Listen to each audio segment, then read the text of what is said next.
E agora eu vou conversar com Frederico Fragonar Cardoso. O Frederico, ele é RID, de Meio Ambiente e Sustentabilidade do IEL, e nós vamos falar de um tema muito interessante. Nós vamos falar de subsídio para micro e pequenas empresas. E você sabe o que é logística reversa? Frederico Fragonar Cardoso, muito bom dia, muito obrigado pela sua presença, tudo bem? Bom dia, senhor Antônio, bom dia a todos os telespectadores. É com satisfação que a gente veio aqui informar sobre essa temática de logística reversa com o posicionamento hoje do IEL Goiás. Frederico, o que é logística reversa?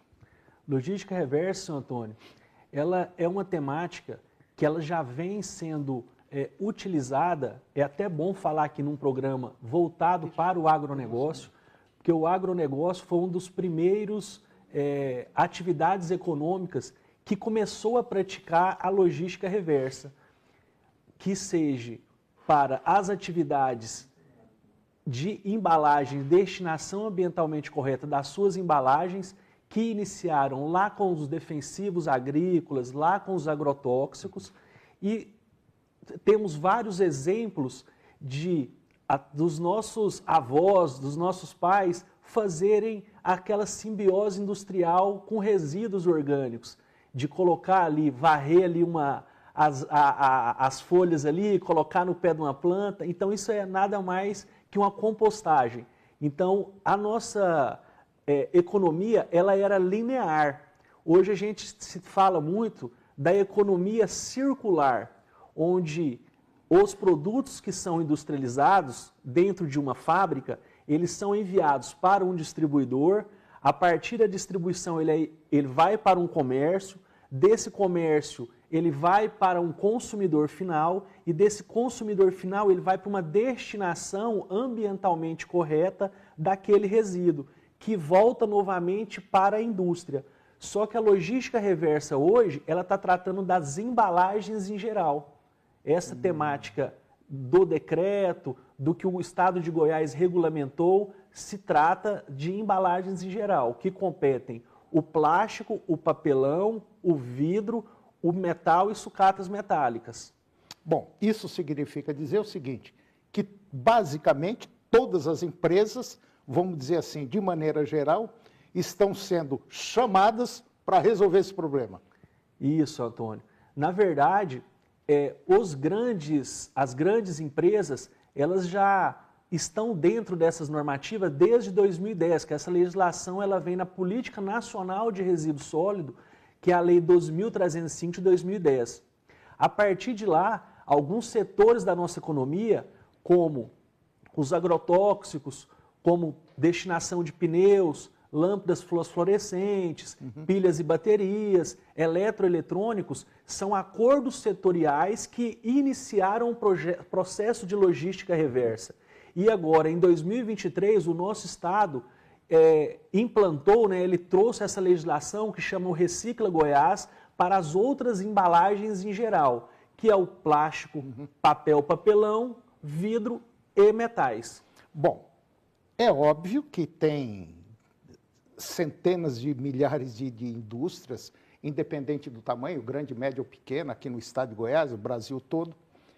E essas empresas estão sendo chamadas para resolver esse problema e elas têm um determinado prazo para fazer isso. Isso. O estado de Goiás ele aderiu a essa legislação em 2023. De 2023, as empresas, como funciona o imposto de renda. O ano de 2023 foi o ano que a legislação foi estabelecida no nosso estado, mas o período de referência foi 2022. Então, sempre é de um ano anterior. Entendi. Esse ano, referente a 2025, nós temos um prazo até 31 de março. Só que o estado de Goiás, por ter uma legislação nova e ter feito essa abertura para as micro e pequenas indústrias, ele estabeleceu um prazo para os passivos de anos anteriores serem regularizados também, até esse ano de 31, esse ano de 2026, a data de 30 de março. Bom, basicamente está em cima o jogo já está chegando nos 45 minutos.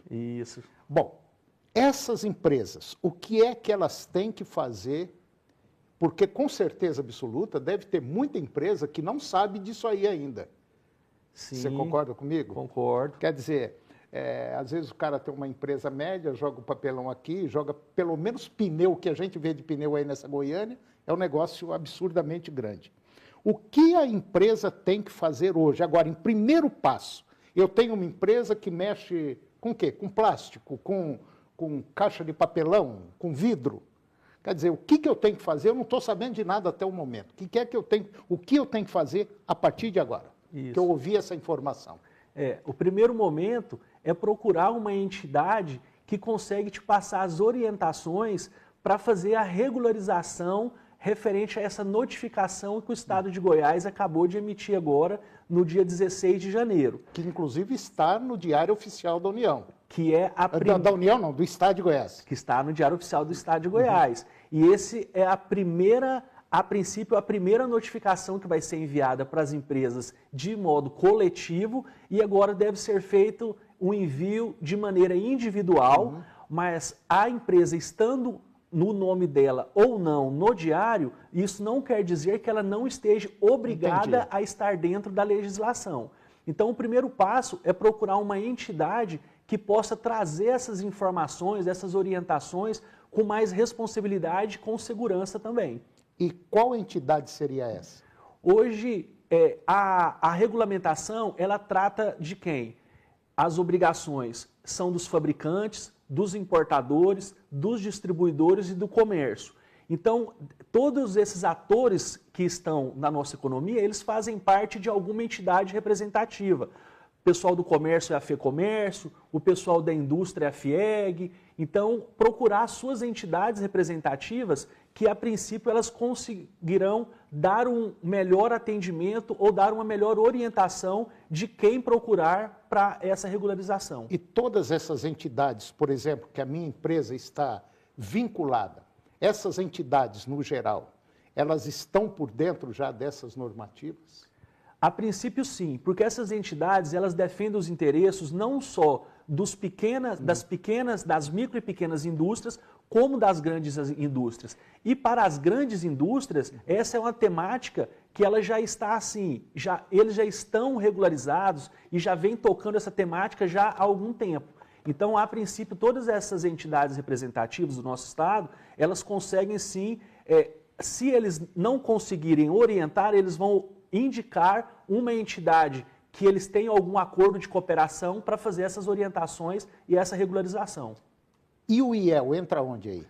O IEL é uma entidade que ela defende os interesses, né, do setor empresarial e ela vem se posicionando já há algum tempo para poder defender esses interesses, fazer as regulações necessárias, isso trazendo segurança jurídica, segurança da informação e podendo também trazer uma redução de custo para esse empresário que hoje é tão...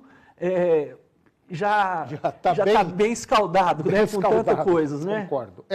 E provavelmente, eu tenho certeza absoluta que a maioria das empresas estão radicalmente, vamos dizer assim, por fora desse tema que é altamente interessante e que, por sinal, pela conversa aqui, deve vir alguma multinha por aí se não seguir a diretriz certinha, correto? Seu Antônio, a gente não gosta muito de entrar nessa parte de sanções, porque o empresário hoje ele já sofre já com tantas penalidades, né? É verdade. Mas, com certeza, essa parte de fiscalização, eles não costumam deixar passar essas situações assim tão ilesas, né?